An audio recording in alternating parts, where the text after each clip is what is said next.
안녕하십니까. 만화공인중개사의 저자 이용훈입니다. 오늘은 민법 및 민사특별법 제15강 6. 무효와 취소의 소단합 5. 취소 6. 취소할 수 있는 법률행위의 추인 7. 법정 추인의 사유에 대해서 공부하도록 하겠습니다.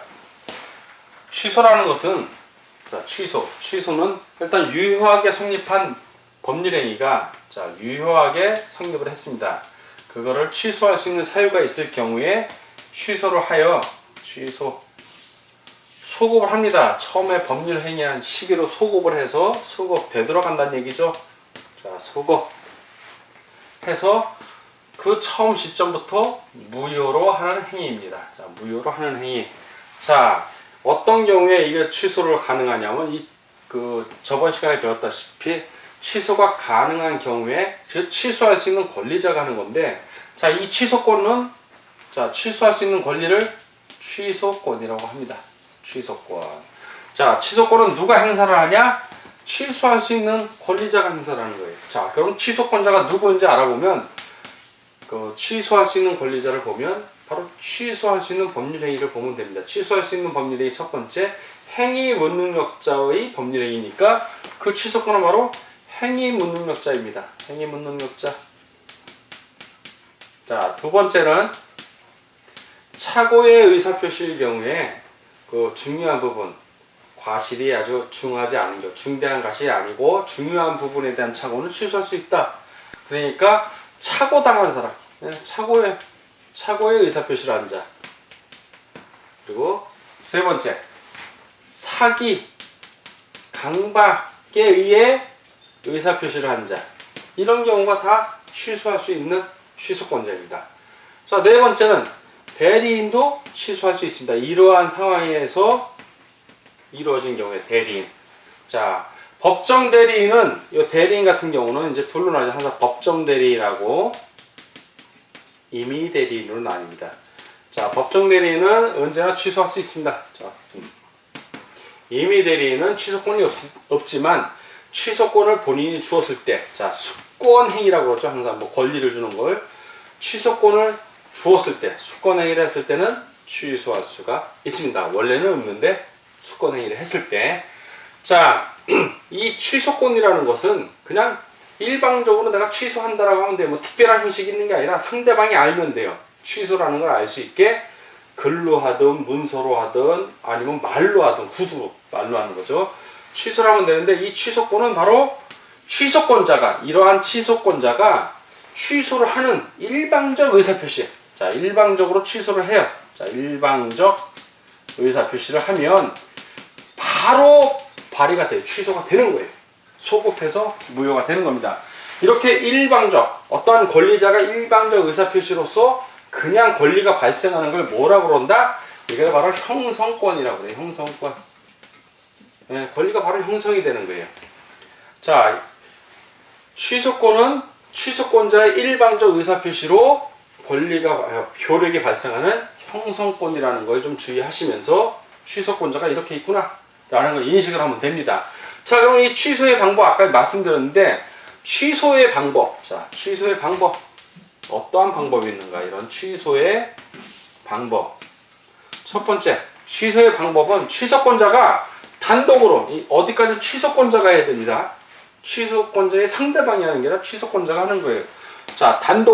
단독으로 의사표시를 하면 돼요. 본인이 의사를 표시하는 거예요. 의사표시 법률행위라고 그랬죠. 두 번째, 어떠한 특별하게 어떤 격식이 있는 게 아니야. 법에서 정해진 어떤 규칙이 있는 게 아니야. 불요식 행위. 정해진 절차나 어떠한 규정에 의해서 하는 게 아니라, 이런 규정은 없어요. 그냥 자기가 나가 취소한다고 의사를 표시하면 되는 겁니다. 그리고 이 취소의 의사표시는 언제 하냐? 취소의 의사표시는 취소할 수 있는 법률행위의 상대방이 확정된 경우에 그 상대방에 대해서, 상대방에게 하는 겁니다. 무슨 얘기냐 하면, 예를 들어서 사기 또는 강박을 당했으면 사기하고 강박에서 벗어나야죠. 일단 취소할 수 있는 게 완료가 돼야, 취소할 수 있는 상황이 돼야지. 사기 강박을 당한 데서 취소를 못 하잖아. 사기당했거나 강박당한 그 상태, 차고에 빠진 상태니까 그때부터 거기서 나와서 확정된 경우에 사기 강박에 의한 의사표시를 했는데 이제 사기 강박에서 벗어났어. 그리고 법률행위가 확정됐을 때 그때 상대방에게 의사표시를 하는 겁니다. 자, 취소의 방법이 이렇습니다. 그럼 취소를 하면 어떤 효과가 있나? 자, 효과. 자, 취소를 하면 도대체 무슨 효과가 있나? 늘 말하지만 취소를 하면 첫 번째, 소급, 처음 계약한 시점으로 돌아간다는 얘기예요. 소급해서 무효가 되는 거예요. 무효. 소급해서 무효가 돼. 취소한 법률행위는 처음부터 무효인 거예요. 무효인 법률행위랑 좀 달라. 무효인 법률행위는 취소라는 과정이 필요 없이 그냥 무효, 시작부터. 그렇지만 취소할 수 있는 법률행위는 취소를 해야 처음으로 소급해서 무효가 되는 거예요. 자, 두 번째. 이러한 소급적 무효는 여기 행위무능력자하고 차고, 사기, 요걸 예를 들면 행위무능력자의 취소는 절대적 취소라고 그랬죠. 절대적 취소. 제3자 보호를 안 해. 근데 차고 또는 사기 강박에 의한 취소는 이건 상대적 취소라고 했어요. 상대적 취소. 자, 그러니까 소급적 무효를 하는데 무능력, 행위 무능력을 이유로 한 취소는 자, 요 행위 무능력자, 행위 능력이 없다. 무능력을 이유로 한 취소는 절대적이에요. 절대적. 제3자 보호가 없어. 이 경우는. 예. 그러나 그 외에 차고, 사기, 강박에 의한 취소는 상대적이라고 해요. 상대적. 제3자를 보호하는, 선의의 제3자를 보호한다는 얘기입니다. 자, 그런 경우인데 어떤 예를 들면 여러분들이 빨리 이해가 할 거예요. 자, 행위 무능력자하고 차고, 사기, 강박. 자, 갑이 있고 을이 있습니다. 갑이 미성년자야. 행위 무능력자를 얘기하는 겁니다. 지금 매도를 했어요. 자, 갑이 갖고 있는 주택을 법정 대리인의 동의 없이, 그리고 을이 병에게 그걸 다시 또 매도를 했어. 소유권 이전 등기를 한 거예요. 부동산을 지금. 그런 경우에 갑이 을에게 취소의 의사표시를 하면 돼요. 취소의 의사표시를 하면 매도를 처음 한 순간으로 가서 무효가 돼. 그럼 이 매도는 없던 거야. 자, 제3자 보호 규정 없잖아요. 절대적 무효라고 그랬으니까 병이 설사 소유권 이전 등기를 해도 이건 무효야. 다시 일이 귀환을 하는 거예요. 소유권이. 이게 절대적 취소고, 상대적 취소는 자, 갑이 있어요. 을이 있어. 을이 사기를 쳤네. 그래서 갑이 매도를 했어. 그리고 그 을이 병에게 다시 또 매도한 거예요. 소유권 이전 등기가 됐는데 선이야, 선이. 이 사람이 악이라는 걸 갑이 입증을 못했어. 그러면 갑이 을에게 취소는 할 수 있죠. 자, 취소는 했는데 제3자 선, 너 거 가져와라. 귀환이 안 된다는 거야. 저 선의의 제3자는 보호를 받으니까. 그게 바로 차고, 사기, 강박에 의한 경우에 그렇다는 겁니다. 자, 소급적 무효. 자, 그러면 이러한 취소 효과, 첫 번째 소급적 무효가 있고, 그러면 무효가 되면 돌려줘야 된다고 했잖아. 이행을 한 경우니까. 무효인 경우에는, 자, 무효인 경우의 효과를 보면, 무효인 경우의 효과가 취소의 효과가 똑같다고 그랬어요. 무효인 경우에 기억 안 나죠? 자꾸 복습하면 돼요.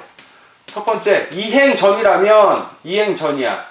그러면 이행을 안 하면 돼. 그냥 안 하면 되는 거야. 이행 전이니까. 근데 이행 후 이행을 했어. 그럴 때는 뭐가 된다? 무효이기 때문에 부당이득이라고 그랬잖아요. 불법 원인급여가 아니라, 불법이 아니라 부당한 뿐이야. 불법은 아니고 부당이익이 발생한 거니까 부당이익은 돌려줘야 되는 거예요. 반환 의무라고 그래. 부당이득, 반환 의무. 자, 첫 번째 소급적 무효가 되고, 이미 법률행위를 해서 이행한 부분이 있으니까 이때는 부당이득, 반환 의무가 발생하는 거예요. 부당이득, 반환 의무. 자, 이 부당이득, 반환 의무가 발생을 하는데 여기도 또 절대적 취소하고 상대적 취소에 따라 달라. 조금 달라요. 어떻게 다르냐면, 절대적 취소에 해당되는 행위 무능력자는, 절대적 취소의 행위 무능력자는 어떻게 되냐면, 받은 이익, 자기가 받은 이익이 있을 거 아니야. 그걸 현존하는, 이죠. 행위 무능력자는 현존하는 한도 내에서만 반환하면 돼. 이미 받은 거에 이익에 현존하는 한도. 그러나 차고 사기 강박에 의한 이러한 취소의 경우, 상대적 취소의 경우에는 어떻게 되냐면 원상의 부당이득을 반환해야 되니까 원래대로 돌려줘야 되지. 그게 바로 원상회복이라고 그래. 원상회복 의무가 있는 거예요. 역시 예를 들어 설명해 여러분들 이해가 빨라요. 자, 이 경우를 예를 들자고요. 자, 이 경우 갑이 미성년자예요. 자, 미성년자 행위무능 1번에 해당이 되지. 행위무능력자인데 자기 주택이 있어. 주택을 법정 대리인 동의 없이 을이 그냥 계약을 한 거야. 자, 매도를 했어. 그리고 계약금 받았어. 계약금으로 여기서 집이 2억이야. 그래서 계약금으로 2천만 원을 받았어. 2천만 원을 받았어. 그래서 근데 보니까 이 집이 4억 한대. 이 사람 말로는 2억이었는데 알고 속은 거야. 취소했어. 취소했으면 이 2천만 원 받은 거 중에 현존하는 한도, 상시전에 2천만 원 다 돌려주죠. 취소했으니까. 그렇지만 그 현존하는 한도 내에서만 돌려주면 되는 거고, 뭐 1,900만 원 남았어. 그럼 1,900만 원 주면 되는 거예요. 미성년자이기 때문에. 행위무능력자. 그런데 차고 사기 강박에 의한 경우, 사기를 당했는데 도로 취소해서 돌려주는 경우, 이게 사실 20억짜리인데 을이 2억이라고 뻥쳐갖고 계약금을 2천만 원 받으면 2억을 받아야 되는데, 취소하는 경우에는 원상회복이니까 2천만 원을 그대로 돌려줘야 된다 이 말이에요. 쉽게 생각을 하면 돼. 결국 을은 왜 이런 규정이 나왔냐면 이런 행위무능력자를 보호하려는 강행 규정 때문에 그래요.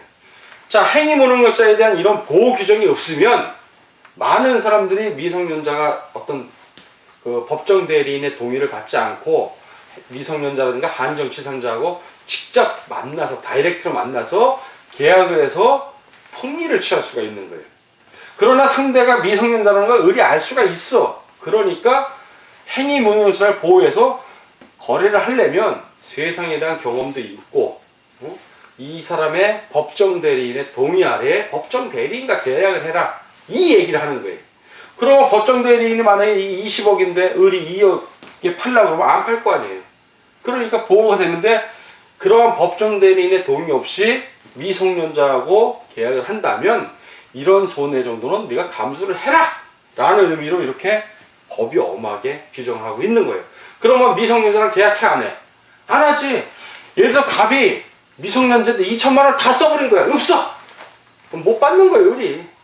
왜? 법이 그래, 법이. 그러니까 미성년자하고는 계약을 할 때 누구랑 해야 된다? 법정 대리인하고 해야지. 동의 아래 하는 거니까. 그거를 강제하는 거예요. 자, 그렇지 않은 경우, 그렇지 않게 이런 상대적 취소에 해당하는 경우에는 원상회복 2천만 원 받으면 2천만 원 다 돌려줘야 되는 거예요. 예. 2천만 원. 만약에 계약금만 받은 상태에서 등기를 했다면, 등기를 했어.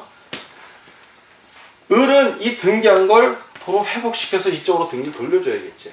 만약에 이 주택을 계약금만 받은 상태에서 점유를 해서 쓰고 있어. 등기는 안 하고. 그렇다면 이 점유한 걸 돌려줘야지. 자기는 점유하지 않아야지. 원상회복을 한다는 얘기예요. 서로가 원상회복을 한다는 거야. 한쪽만 받을 게 있고 한쪽만 줄 게 있다면 한쪽만 주면 되는 거고, 둘 다 받을 게 있으면 서로 원상회복을 해야 돼. 이 원상회복, 부당이든 반환 의무와 관련된 거는 계약에 이제 해제 가면 또 자세하게 나와요. 취소하고 구분해서 또 설명이 되고. 자, 그때 가서 다시 한번 공부하기로 하고, 일단 취소를 하는 요건은 첫 번째 소급적 무효가 된다. 소급해서 무효가 된다. 이건 누구나 알 수 있는 거. 두 번째 부당이득 반환. 그래, 받은 건 돌려준다. 그렇게 생각하시면 돼. 다만 행위무능력자, 미성년자 같은 경우는 현존하는 이 한도 내에서만 주면 되고, 그 외의 사람들은 원상을 다 회복을 해줘야 돼. 원상 회복할 수 없는 경우에는 그에 해당되는 금전적으로 회복시켜줘야겠죠. 부당이득 반환해야겠지만 원상 회복이 원칙이다. 현물을 내가 물건으로 받았으면 물건을 돌려줘야 되는 거고, 돈을 받았으면 돈을 돌려줘야 되는 거고. 자, 요 효과 엄청 중요해서 좀 강조를 했습니다. 자, 그럼 이러한 취소권은 언제 소멸되냐? 자, 취소권의 소멸. 이런 취소권이 뭐 무한정 있을 수는 없잖아요. 시간이 지나면 소멸이 해야 되는데 어떨 때 소멸을 한다? 첫 번째, 자, 취소권의 일반적 소멸원이에요. 일반적으로 이러한 경우에는 취소권이 소멸하더라. 첫 번째, 취소권을 행사해 버렸어. 이미 취소를 하면 더 이상 취소할 게 없잖아. 행사했으니까 소멸하는 거고. 두 번째, 인정. 추후에 인정한 걸 추인이라고 그래. 취소할 수 있는 법률행위를 인정을 해버리면 소급해서 유효가 돼 버려. 그때는 확정적 유효가 돼. 추인을 한다든가. 자, 이런 경우. 그리고 세 번째는 법정 추인. 법에서 이러이러한 행위를 하면 추인한 걸로 보는 거예요. 이런 경우가 바로 일반적인 경우고. 자, 두 번째, 제척기간이라는 게 있어. 제척기간. 이거는 법률 행위를 안정적으로 하기 위해서 법에서 지정해 준 거예요. 무슨 얘기냐면 취소권은 추인할 수 있는 날, 즉 취소할 수 있는 날 또는 추인할 수 있는 날로부터 3년 내, 3년 이내 또는 아니면 법률 행위를 한 날, 자, 법률 행위를 한 날로부터 10년 이내. 취소할 수 있는 날로부터 3년 이내는 자기가 취소할 수 있다는 걸 지가 알아야 돼. 강박을 당해서, 그럼 강박된 걸로부터 법률 행위를 했지만 강박 상태에서 풀려나야죠. 그때부터 3년이란 얘기야. 법률 행위를 한 거는 강박 상태에서 내가 계약을 했어. 그러면 그 강박 상태에서 법률 행위를 한 것부터 10년. 이미 10년이면 다 풀려나잖아, 그 안에. 그래서 이 둘 중에 먼저 시간이 지나가면 제척기간이 지나서 취소권이 소멸을 하는 거예요. 그러니까 예를 들어서 그 미성년자가 성년이 되는데 2년 남았어. 2년. 법률 행위를 하고서 2년이 지나면 이 사람이 성년이 돼. 그리고 취소할 수 있는 게 3년이라면 3년. 취소할 수 있는 법률 행위를 추인한다는 얘기는 뭐냐면 취소는 무효로 하는 거지만 추인은 추후에 인정하는 거니까 이제 유효로 하는 경우도 있을 거 아니에요. 인정을 하는 거니까. 자, 이번엔 추인에 대해서 좀 알아봅시다. 취소할 수 있는 법률 행위의 추인에 대해서 알아보도록 하겠습니다. 자, 추인을 하는데 그 앞에 문장을 보면 취소를 할 수 있는 법률 행위라고 나옵니다. 즉, 법률 행위를 했는데 취소할 수도 있고 안 할 수도 있는 거죠. 취소를 하면 처음부터 소급해서 법률행위가 무효가 되는 것이고, 만약에 계속 법률행위를 진행을 하고 싶으면 인정을 하면 되는 겁니다. 즉 추후에 인정한다. 그것이 바로 추인입니다. 그러면 이 취소할 수 있는 법률행위의 추인은 의의는 어떻고 요건은 어떤지 좀 알아보도록 하겠습니다. 자, 먼저 의의를 보면 취소할 수 있는 법률행위라는 건 뭐냐? 추인이라는 것, 이 추인은 취소하지 않겠다는 겁니다. 자, 취소를 하지 않겠다는 의사표시. 자, 역시 법률행위입니다. 추인 역시 추인은 취소하지 않겠다는 의사표시로서 취소권의 포기입니다. 바로 취소권을 포기하겠다는 것이고, 두 번째, 추인이 있게 되면, 자, 추인을 했습니다. 그러면 그 법률행위는 소급해서 취소를 하면 소급해서 무효인데 추인을 하게 되면 소급해서 확정적으로 유효한 법률행위가 되는 것입니다. 이것이 추인의 특징입니다. 취소하고 추인의 차이점은 하나는 무효가 되는 것이고 하나는 유효가 되는 것입니다.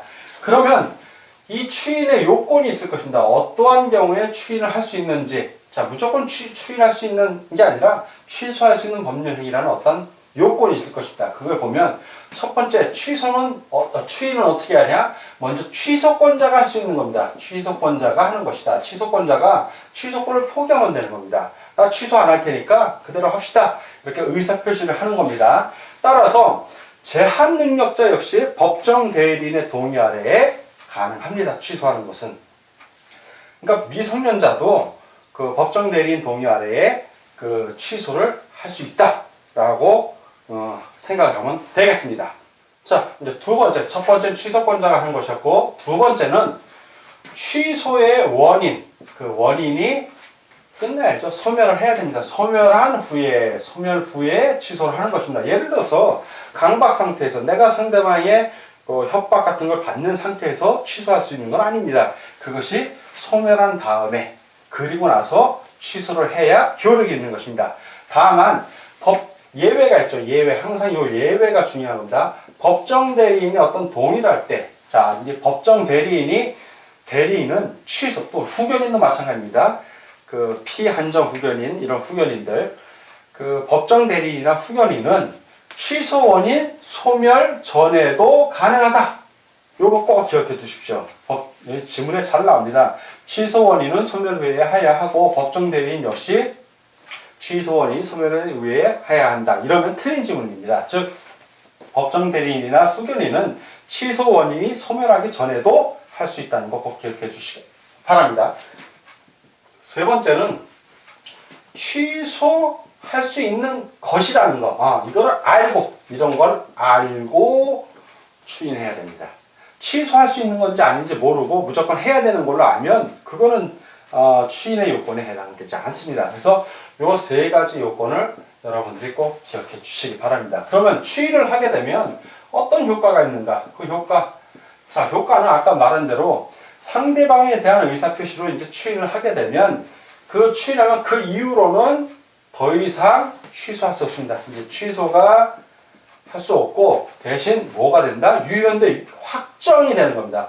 확정적으로 뭐가 된다? 유효가 되는 겁니다. 즉 유효한 법률행위가 된다는 것입니다. 자, 그래서 요거 꼭 기억해 주시기 바라고, 무권리자, 어떤 권리가 없는 사람이 무권리자가 어떤 처분을 했습니다. 이제 갑이 있고 갑의 재산을 권리가 없어요. 이게 대리권을 안 준 거예요. 근데 이 을이 처분을 한 겁니다. 을이 처분을 한 경우. 자, 을이 뭐 상대방 병에게 처분을 했다고 치면 이런 경우에는 어떻게 될 것인가? 자, 이 무권리자 을의 처분, 아버지 재산을 아들이 몰래 판 경우, 이런 거 생각하시면 됩니다. 자, 이런 경우에 추인권자, 갑이죠, 당연히. 자, 추인권자, 취소할 수 있는 본인이죠. 추인권자가 추인을 하게 되면, 그러면 확정적으로 을이 처분한 행위는 유효한 법률행위가 되는 겁니다. 되는데, 이 의사표시는 누구에게 할 것인가? 바로 이 무권 대리인, 무권리자에게 해도 되고, 또는 상대방 쪽에 해도 됩니다. 아무 쪽에나 하면 가능한 것입니다. 다음, 법정 추인의 사유에 대해서 같이 공부하도록 하겠습니다. 법정 추인은 뭐냐면, 추인이냐 취소냐를 다투지 않게 하려고 그러는 거야. 법에서 정해놨어. 이러한 행위를 하면 그건 추인한 거야. 아예 딱 규정해놨어. 취소권을 포기한 게 규정이 돼버린 거야. 법정 추인. 7가지 사유가 나오는데, 첫 번째, 법정 추인은 6가지 사유가 나옵니다. 첫 번째는 아까 이런 경우, 자, 예를 들어 설명을 하는 게 여러분들이 이해가 빠릅니다. 자, 미성년자가 있고, 자, 이제 취소할 수 있는 사람이에요, 이 사람이. 미성년자. 주로 이런 경우가 많아요. 그리고 여긴 상인이라고 합시다. 자, 상인이 물건을 팔았어. 자, 물건. 어떤 책 같은 걸 팔았어. 그리고 이 사람은 대금을 지급하기로 계약을 맺은 거야. 이게 어떤 경우가 많으면, 그 대학교 신입생들 만 20살이 안 돼. 1학년 딱 들어가면, 그 캠퍼스 안에서 책 파는 사람들이 와서 책 사라고 아주 감언인설을 해. 그러면 혹해서 계약을 해버려. 뭐 영어 같은 거 듣기. 저도 학창시절 떠오르는데. 그러면 겁도 없이 계약을 해. 뭐 30만원, 50만원. 그 집에 가서 엄마한테 얘기해. 아버지한테 얘기하면 이자가 없나. 근데 혼내지 마세요, 부모님들. 취소하면 돼. 그거. 취소하면 되는 거예요. 미성년자이기 때문에 법률 행위라는 날로부터 10년 이내. 아니면 취소할 수 있다는 걸 안 때로부터 3년 이내 취소하면 되는 거야. 자, 걱정할 필요가 없어요. 미성년자니까. 그럼 물건 돌려주면 되는 거야. 물건이 약간 파손이 됐어? 현존하는 한도 내에서 돌려주면 되는 거예요. 파손돼도 상관이 없어. 미성년자이기 때문에. 어른들은 얘기가 다르지. 자, 미성년자. 자, 이 경우에, 자, 이제 법정 대리인이 모르는 상태인데, 이제 법정 대리인이 여기 있을 거라고요. 법정 대리인이 있을 수도 있고, 자, 이 경우에, 자, 어떤 경우냐면, 이제 취소할 수 있는 상황인데, 아직 취소를 안 하고 이행을 한 거야. 전부. 미성년자 같은 경우는 절대적 취소기 때문에 취소를 할 수가 있어요. 자, 이 경우고, 사기를 당한 경우로 생각했는데, 사기 피해를 본 거야. 사기 피해. 피해를 받은 경우로 생각을 하면, 비록 사기 피해는 당했지만, 어떤 다단계 물건을 팔았다든가 해서, 좀 물건을 과하게, 큰 사기가 아닌 경우에, 전부 또는 일부를 이행을 한 경우. 즉, 대금을 지불하기로 해놓고, 대금을 지불해 버린 거야. 그러면 추인을 한 거야. 이미. 돈 줬잖아. 다시 돈 돌려주세요는 줄 리도 없지만 법으로 결정을 해버린 거예요. 자, 두 번째. 전부나 일부를 이행한 경우고, 두 번째는 이행하라고 청구를 하는 거야. 청구 받는 건 의미가 없고, 이게 예를 들어서 이쪽이 사기를 쳤어. 자, 사기꾼. 사기 피해를 받은 사람한테, 야, 너 내 물건 샀으니까 빨리 물건 대금 내놔. 이렇게 청구 받는 거죠. 이제 취소권자, 이쪽은 취소권자. 청구 받는 건 의미가 없고, 이 취소권자가, 물건 주기로 했으면 물건 다 줘야 될 거 아니야. 그 청구를 하는 경우. 그걸 추인한 거야, 그것도 추인한 거예요. 세 번째, 경계. 이건 채권 채무 관계에서 나오는데, 돈으로 줘야 되는데, 내가 돈이 없으니까 물건으로 주겠다고. 이렇게 채권 채무를 바꾸는 거. 경계. 고칠 경자, 경계. 자, 네 번째. 담보를 제공하는 거야. 돈을 줘야 되는데 돈이 없어. 그래서 담보로 내가 딴 걸 주겠다고. 딴 걸. 돈 주기 전에 이걸 좀 담보로 맡아두라고. 담보를 제공하는 경우. 자, 다섯 번째는 취소할 수 있는 행위. 자, 물건을 가져왔어. 물건을 가져왔는데 그 물건을 다른 사람에게 양도하는 거예요. 즉, 취소할 수 있는 행위로 취득한 권리나 물건을 전부 또는 일부를 다른 사람에게 줘버려. 즉, 내가 그걸 소유했다는 얘기야. 소유해서 주는 거니까. 그 마지막으로 여섯 번째는 뭐냐? 강제집행이. 강제집행 당하는 것도 되고 하는 것도 돼. 이거는 법원에서 강제집행 신청해갖고 집달관에서 강제로 집행을 해요. 이건 부동산이든 동산이든 상관이 없어요. 그래서 어떻게 해냐면 이행, 청구하는 거, 경계, 담보 제공, 양도, 강제집행에서 이천경이 담양강 간에 뭐 이런 식으로 암기를 하는 거예요. 근데 그 내용은 뭔지 알아야 돼요. 여러분들이 내용을 알고 공부를 해야 됩니다. 자, 이렇고 이 법정 추인은 사유가 이래. 사유가 이렇게 있고, 자, 이 법정 추인은 언제 추인을 해야 되냐면 똑같아. 추인할 수 있은 후, 즉 취소의 원인이 종료한 후에 하는 거고, 또 법정 추인에 있어 중요한 건 뭐냐면 취소권자에게 추인하겠다는 의사가 있을 필요는 없어요. 아까 추인 같은 경우, 취소할 수 있는 법률행위의 추인 같은 경우에는 취소할 수 있는 걸 알고 하는 거지만 몰라도 돼. 이거는 법에서 정한 규정이기 때문에 이건 몰라도 상관이 없어. 추인의 의사가 있어야 할 필요는 없고, 또 취소권의 존재를 알고 있을 필요도 없는 거예요. 알아도 되고 내가 취소할 수 있구나 라는 걸 알고 추인해도 되고, 모르고 그냥 추인을 해도 인정이 되는 거야. 왜? 법에서 정해버린 거야. 그래서 다툼을 없애려고 한 거예요. 그래서 여러분들이 민법을 배워야 돼요. 모르면 당하는 거야. 모르면 당해.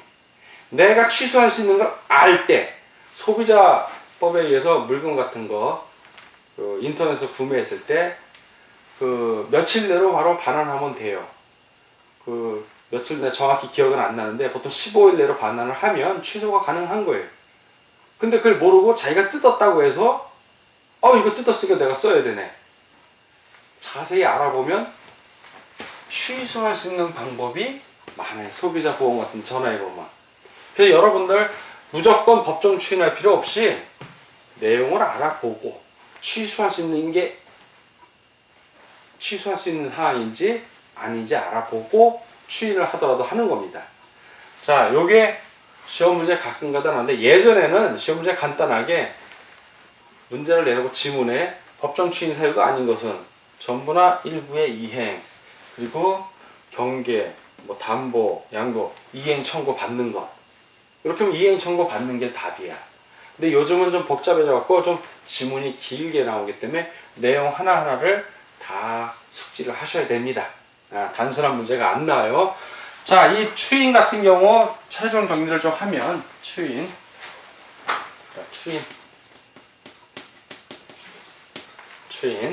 자, 무효인 법률행위를 추인했어요. 자, 무효인 법률행위의 추인. 무효인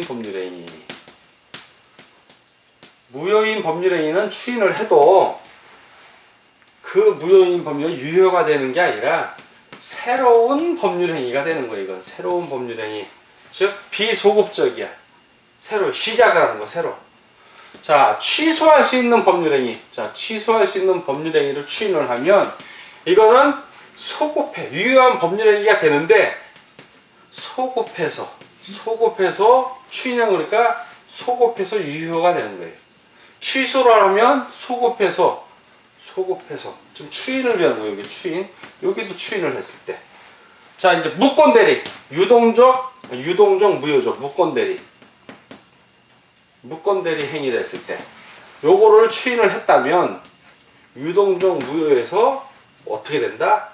소급해서, 요때도 소급을 해. 무효지만 무효인 경우에는 그 순간부터 새로운 법률행위지만 요 무권 대리 같이 유동적 무효만큼은 소급해서 확정적 유효가 되는 거예요. 네. 무효임에도 불구하고 취소하고 똑같아, 요 경우는. 그래서 무권 대리 또는 토지거래 허가구역에서의 토지거래 허가, 그런 것들도 소급해서 확정적으로 유효된다. 자, 추인에 대한 정리를 했고요. 자, 오늘 민법 및 민사특별 제15가 무효와 취소의 5번째 취소할 수 있는 법률행위의 추인, 7번째 법정 추인의 사유에 대한 걸 공부함으로써 무효와 취소가 다 끝났습니다. 다음 시간에는 우리가 지금 배우는 단원이 제1편 민법 총칙편의 법률행위 전체를 배우고 있는데 그 중에 마지막 법률행위의 부관에 대해서 같이 공부하도록 하겠습니다. 자, 민법은 재밌는 학문이고 이게 우리 실생활에 도움이 되고 국민들을 똑똑하게 만듭니다. 여러분들이 공인중개사가 돼서 실질적으로 사람들과 상담할 때 많은 도움을 주는 법이 2개예요. 하나는 공인중개사의 업무 및 거래 신분에 관한 법률이고, 그리고 또 하나 더 포괄적으로 도움을 주는 게 바로 민법입니다. 민법. 그러니까 여러분들 즐거운 마음으로, 헷갈릴수록 내가 전문가로서 사람들에게 설명할 게 많아지는구나, 이런 마음으로 공부하시면 공부가 재밌습니다. 자, 다음 시간에 뵙도록 하겠습니다. 수고하셨습니다.